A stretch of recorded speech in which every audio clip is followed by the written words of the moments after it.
هاي، ازيكم؟ انا مريان وهكون معاكم في ABC Parenting Tips. يلا بينا.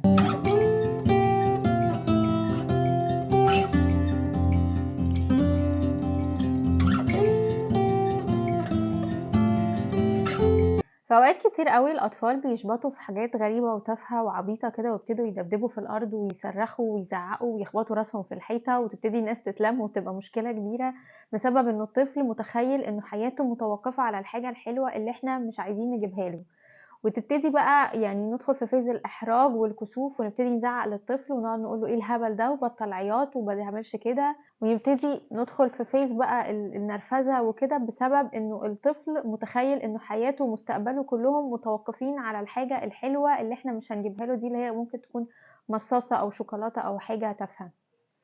والطفل كمان اللي بيتعبه اكتر كمان ان هو بيبتدي يحس ان بابا وماما مش حاسين بيه، بابا وماما في وادي وهو في وادي تاني خالص، هو عمال يعيط ويصوت وشبطان في الحاجة دي، وبابا وماما مستتفهين مشاعره، مستتفهين احساسه بان هو محتاج الحاجة دي. مهم في الموقف ده ان احنا ننزل لمشاعر الطفل ونحسسه ان احنا حاسين بيه وفاهمين ومدركين قوي هو حاسس بايه، وحاسس انه دي حاجة بالنسبة له مهمة قوي، لكن مثلا مش هينفع نجيب الحاجة دي دلوقتي، او هينفع نجيبها في يوم تاني لكن النهاردة لا.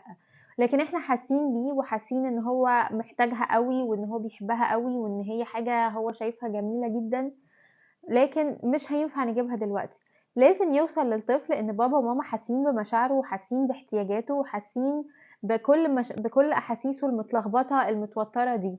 هي غالبا الحاجه دي فعلا هتبقى في الاخر حاجه عبيطه، يعني زي ما قلنا مصاصه او شوكولاته او لعبه يعني صغيره، غالبا حاجه عبيطه في الاخر، بس هي عبيطه بالنسبه لنا احنا، مش عبيطه بالنسبه للطفل.